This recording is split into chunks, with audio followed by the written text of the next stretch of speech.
Good morning, everybody. So today I just wanted to look at some comments that were on my recent video, and it's kind of funny that people that are pro-circumcision, they just can't give up. They have to insist that it's better, and they can't seem to realize that something is missing. And they want to have all kinds of reasons to justify it. So someone responds, like when I was talking about how many guys who are circumcised do secretly wish they had their foreskin, or at least wish they'd been given a choice. Someone responds with, most do not. And of course, I'm responding with, those that do not, it's because they don't know what they are missing. And also, many people, unfortunately, believe the myths and lies that are commonly spread around in an attempt to justify circumcision. More and more guys, though, are realizing it and wish they had not been robbed at birth. So yes, there are guys that are happy with it, but they think, oh, thank God I got that problem taken care of. They don't realize that they were robbed, and that's because of the prevalence of the myths and lies. Once they start realizing it, then they do wish they had not been, it had not been stolen from them. This guy responds with, foreskin fantasy is one thing, foreskin reality another. The many advantages of circumcising males are well documented. Actually, no, they're not. They're myths and they're lies and fabrications, not documented and not true at all. The preference of women when given the choice as well, if only for hygienic and health reasons. There is no hygiene and no health reasons. And as for what women prefer, who cares? It's your foreskin. It has nothing to do with what another person prefers. If another person prefers it, well, that's their problem.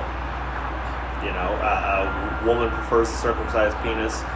Even if that was true, that's not a reason. And the only women that prefer that are women who have never seen the intact or uncircumcised penis. I mean, women in the rest of the world are perfectly fine with a guy with foreskin. And as for me, I'm gay, so I don't care what a woman thinks about my foreskin at all. But it's the same thing for another guy. You know, if some guy doesn't like the fact that you're not circumcised, well, too bad for them. That's not a reason.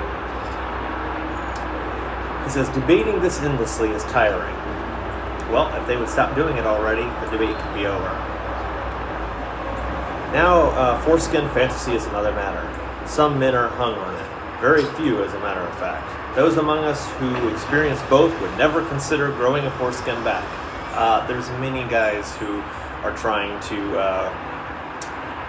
restore their foreskin the best they can. Since the only advantage of a foreskin is intercourse is on the anus or porn actresses during anal scenes. It makes it a little easier on their ass due to the fact that the male basically masturbates his glands inside the foreskin.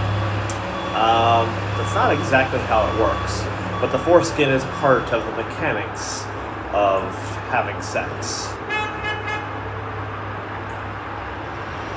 Of course, I respond and say all those things that are incorrect, that I've just told you. And then he says, yes, I am going to believe rather than know. You guys have little weight against a whole amount of scientific data, man. Just stick with the idea you love smegma. Yeah. There's not scientific data to back what they're saying. There's lots of propaganda. And this constant harping on smegma. One, they talk like it's this horrible problem that is just overwhelming. And it's like, you know what? I barely get any. You know, it's like, and the thing is, if you're circumcised, you get just the same amount. It's not like you make less. It's just that it rubs around your underwear, and so you don't necessarily see it. It's still there. So it's not, and second of all, it doesn't cause cancer or any of those other lies that people like to say.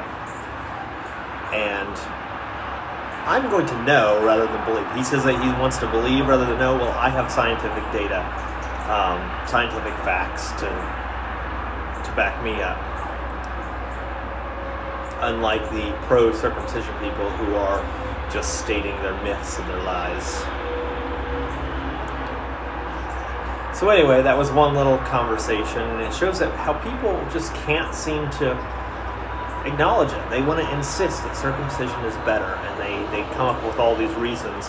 And basically what it boils down to is, hey, I'm preaching pro-foreskin because I like smegma.